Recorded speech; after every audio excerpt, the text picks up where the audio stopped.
حسبي ربي جل الله ما في قلبي غير الله نور محمد صلى الله. Prophet Muhammad said that towards the time closer to the judgment day, meaning towards the end of times, there will be hardly any dreams that will be untrue, and that will be because prophethood and its effects will be so far away.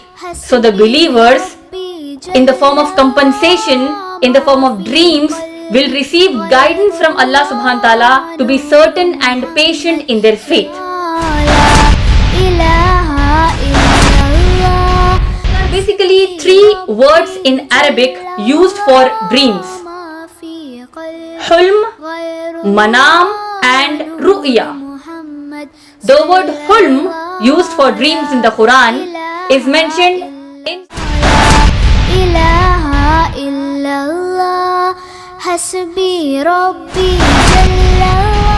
Let me remind all of you, these four kinds of punishments and the condition of the sinners was revealed to Prophet ﷺ in a dream, and the dream of the prophets according to the Islamic Sharia are 100% true revelation from Allah subhanahu wa ta'ala.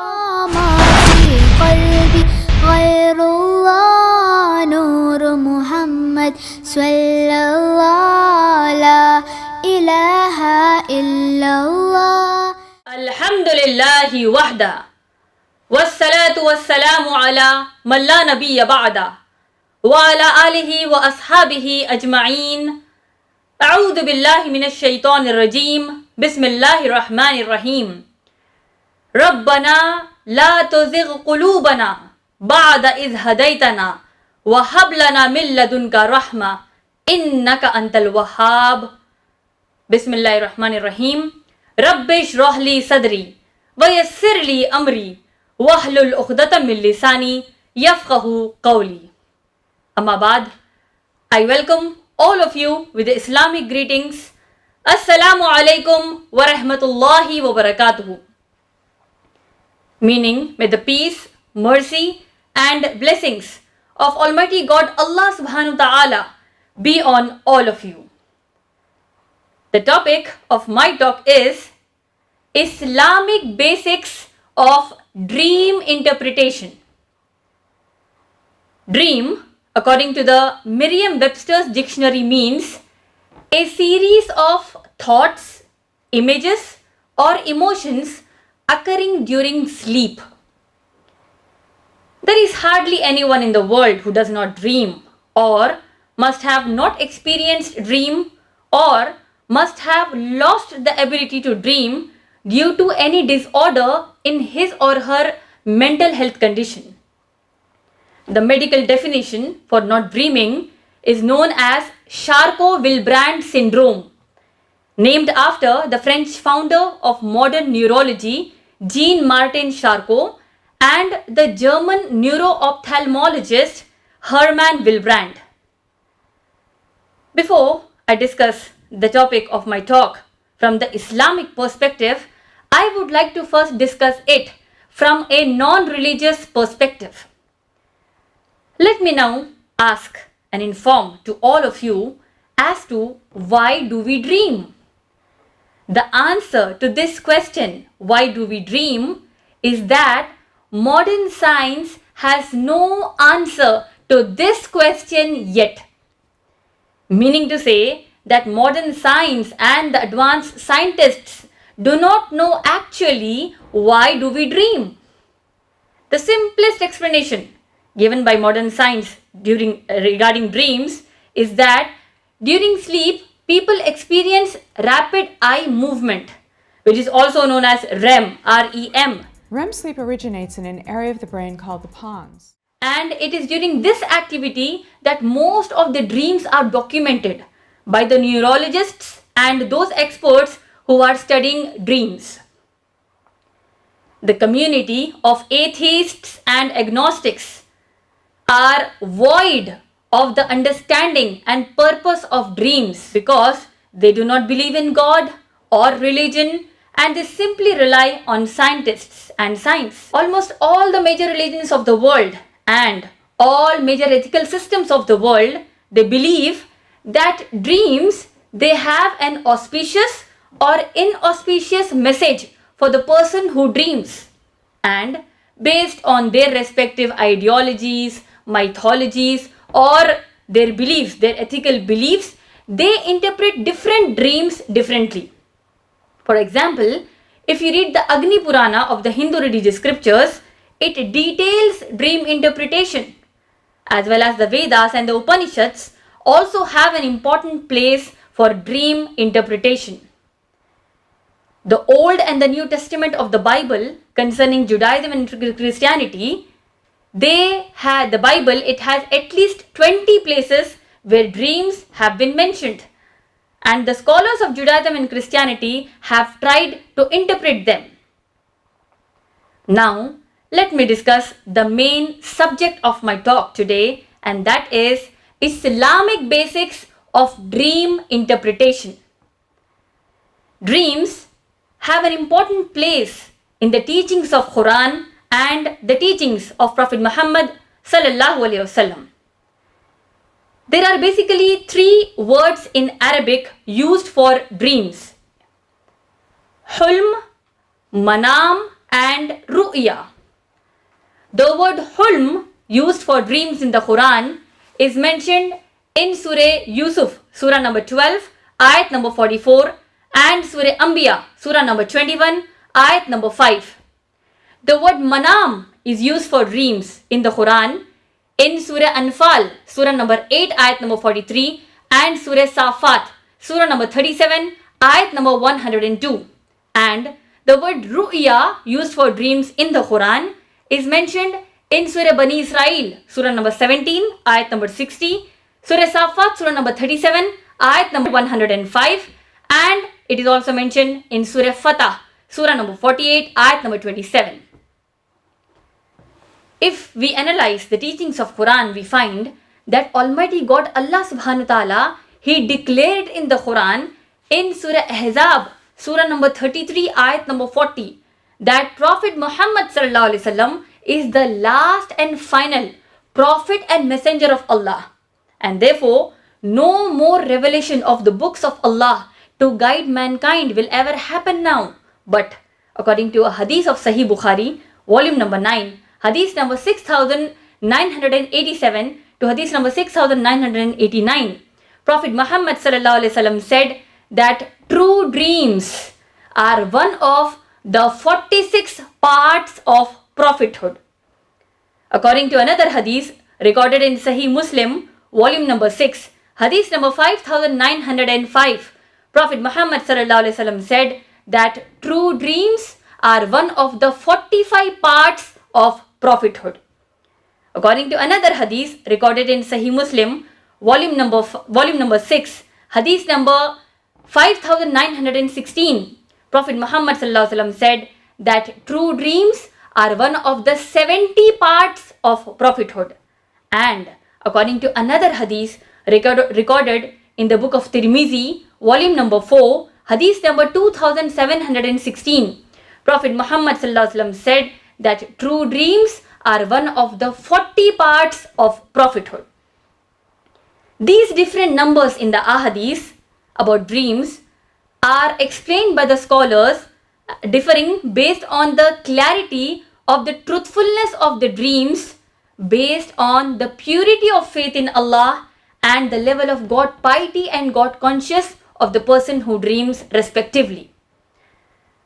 According to hadith recorded in Sahih Muslim, volume number 6, hadith number 5905, Prophet Muhammad sallallahu alaihi wasallam said that towards the time closer to the judgment day, meaning towards the end of times, there will be hardly any dreams that will be untrue, and that will be because prophethood and its effects will be so far away.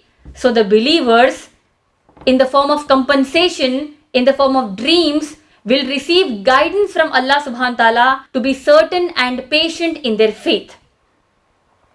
Further, if we read Sahih Bukhari, volume number 9, hadith number 7047, Prophet Muhammad sallallahu alaihi wasallam explained that he was shown in the dream that Allah subhanahu wa ta'ala has sent 2 angels to him in the dream. And these angels showed Prophet Muhammad sallallahu alaihi wasallam the 4 main types of punishments wherein the people were punished in their respective graves or in their resting places. The first type of punishment was shown to Prophet sallallahu alaihi wasallam, wherein a man whose head was being smashed by a huge rock, and again it was reconstructed, and again it was smashed, and this was a continuous punishment for a Muslim sinner who did not act, who did not apply the teachings of the Quran, and he did not offer or he neglected his 5 times obligatory salah. The second type of punishment was meted out to a person such that the man or the woman, the sinner, he or she was made to lie on their back, and a person, he would stand on the right or the left side of the head of the sinner, and he would then with an iron hook put it in one side of the mouth of the sinner, and he will pull it so hard that the skin of the cheeks will go and meet the neck. Then again, the person punishing this sinner, he would then put the iron hook in one side of the nostril, and then he will do the same. And then again, he will put the iron hook in one side of the eye and then do the same. And the person punishing this sinner, he would then go to the other side of the face of the sinner, while the side already destroyed will be reconstructed again to receive the same punishment. And this will be a continuous punishment for a person who would in this world go out of his home and speak so many lies that his or her lies will spread throughout the world. The third type of punishment will be meted out to those type of men and women, to those kinds of men and women who would indulge in illegal sex, that is sex outside marriage, that is fornication or adultery. These types of men and women will be thrown into a huge oven, and a fire will be lit at the bottom of the oven such that the flames of that fire will be so high that they will reach the private parts, it will burn the private parts of these men and women, and the pain will be so severe for these sinners, these men and women, that their screams of the pain will be heard by anyone standing near the oven or far away. The fourth type of sinner, the punishment will be meted out to that sinner in such a way that he will be made to swim in a river which will be red as though it is like blood, and this swimmer will try and struggle to reach the shore of the river, while another person, he will be standing there near the shore with stones in his hand. He will throw a stone into the mouth of this swimmer the moment he tries to reach the shore. When he throws this stone into the mouth of this sinner, he will reach again into the middle of the river, and again he will struggle to reach the shore, and again he will be dragged into the middle of the river. And this will be a continuous punishment for a person who indulges in interest economy, meaning one who eats riba, that is usury. And let me remind all of you, these 4 kinds of punishments and the condition of the sinners was revealed to Prophet ﷺ in a dream, and the dream of the prophets according to the Islamic Sharia are 100% true revelation from Allah subhanahu wa ta'ala. Moreover, according to our hadith in Sahih Bukhari, volume number 9, hadith number 7011 and hadith number 7012, Prophet Muhammad ﷺ interpreted his own dream and said that it was a message from Allah for him to marry Aisha radhiyallahu ta'ala anha. Meaning to say that it was the dream interpretation of Prophet Muhammad ﷺ that led to the marriage of Aisha radhiyallahu ta'ala anha with Muhammad sallallahu alaihi wasallam. Moreover, we have been taught in the Quran that the dreams of the non-Muslims also have important interpretations. If you read the Quran, in Surah Yusuf, Surah number 12, ayat number 49 to ayat number 51. Yusuf alayhi salam, one of the mighty prophets of Islam, Yusuf alayhi salam, he interpreted the dreams of his non-Muslim jailmates, and his interpretation was so true and meaningful that he was released from the prison, he was released from the jail after interpreting the dream of the non-Muslim king, who also inquired about his dream from Yusuf alayhi salam. Moreover, the Muslims globally, they celebrate the festival of Eid al-Adha, wherein the Muslims, from the time of Muhammad sallallahu alaihi wasallam till the last day on earth, they will sacrifice a sacrificial animal to commemorate the act of Ibrahim alayhi salam and his son Ismail alayhi salam to sacrifice and get sacrificed to please Allah subhanahu wa ta'ala, which was based on the dream interpretation of Ibrahim alayhi salam. As we read in Surah Safat, Surah number 37, ayat number 102 to ayat number 110. To simplify it, it was the dream Ibrahim alayhi salam saw in a dream that Allah subhanahu wa ta'ala commanded him to slaughter, to sacrifice his eldest son, and he went on to enact. Meaning to say, because from the Islamic Sharia, the dreams of the prophets are 100% true revelation from Almighty God Allah subhanahu wa ta'ala. Moreover, if we analyze the life of Prophet Muhammad sallallahu alaihi wasallam, the seerah, the biography of Prophet Muhammad sallallahu alaihi wasallam, we find that it was almost a daily routine for the Prophet sallallahu alaihi wasallam and the Sahaba and Sahabiyat, wherein the Prophet sallallahu alaihi wasallam would gather with the Sahaba and Sahabiyat, his male and female disciples, his male and female companions of Prophet sallallahu alaihi wasallam, in Masjid al-Nabawi after Fajr Salah, wherein the Prophet sallallahu alaihi wasallam would inquire from the Sahaba and Sahabiyat whether they have seen any dreams, and if they have seen, they would narrate their dreams to Prophet sallallahu alaihi wasallam, and the Prophet sallallahu alaihi wasallam would interpret it for them. And on many occasions, the Prophet sallallahu alaihi wasallam himself would narrate his own dreams to the Sahaba and Sahabiyat, and he would interpret it for them. If you read Sahih Bukhari, volume number 9, Hadith number 6982 to Hadith number 7047, these 65 ahadith speak about the interpretation of dreams explained by none other than Prophet Muhammad sallallahu alaihi wasallam himself. MashaAllah, I can quote many ayat of the Quran and many teachings of Prophet Muhammad sallallahu alaihi wasallam to emphasize the importance of dreams, but taking into consideration the limited time at my disposal, I would like to cut short my talk here and mention to you the 3 basic categories of dreams explained by none other than Prophet Muhammad sallallahu alaihi wasallam himself.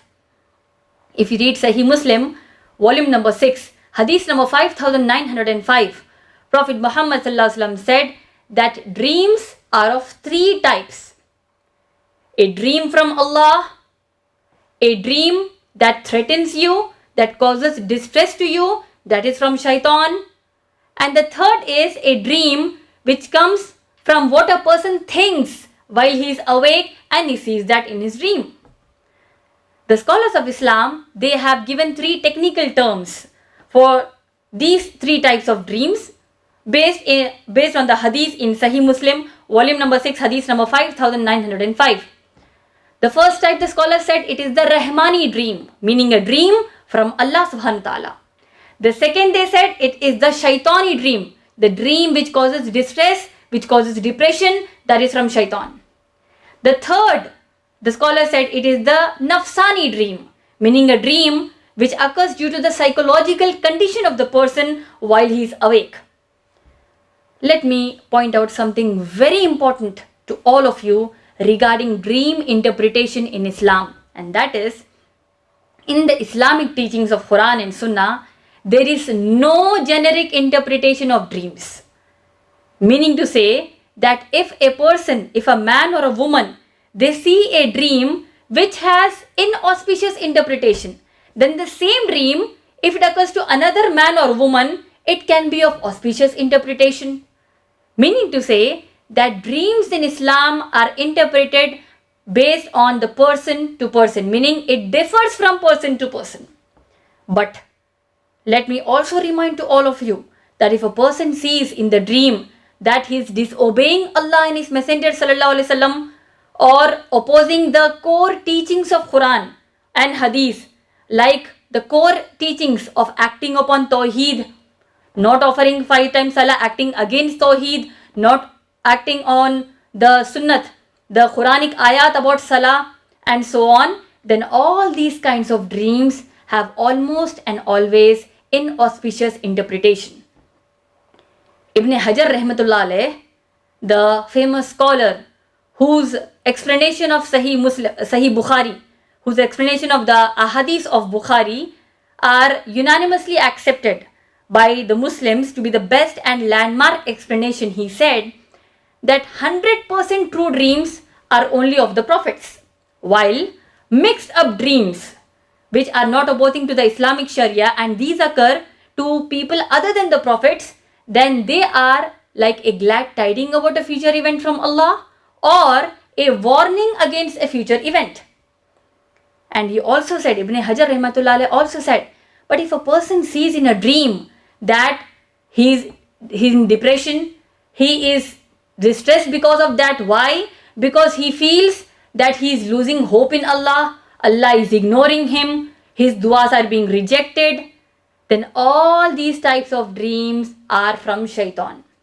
Because Allah subhanahu wa ta'ala says in the Quran, in Surah Zumar, Surah number 39, ayat number 53, Allah says, La taqnatu min rahmatillah. Do not despair of the mercy of Allah. And Allah says in Surah Baqarah, Surah number 2, ayat number 268, Allah says the reality of shaitan. Allah says that shaitan threatens you with poverty and he orders you to commit immorality, while Allah subhanahu wa ta'ala has prepared for you forgiveness and a huge blessing. According to a hadith mentioned in Sahih Bukhari, volume number 9, hadith number 7985, Prophet Muhammad sallallahu alaihi wasallam said, narrated by Abu Sa'id al-Khudri radiyallahu ta'ala anhu, Prophet Muhammad sallallahu alaihi wasallam said that if a person sees a dream which he likes, then it is from Allah. So let him thank Allah subhanahu wa ta'ala, meaning by saying Alhamdulillah. And let him narrate it to others, let him tell it to others. But if a person sees a dream which puts him into depression, he dislikes it, it threatens him, it distresses him, then that dream is from shaitan.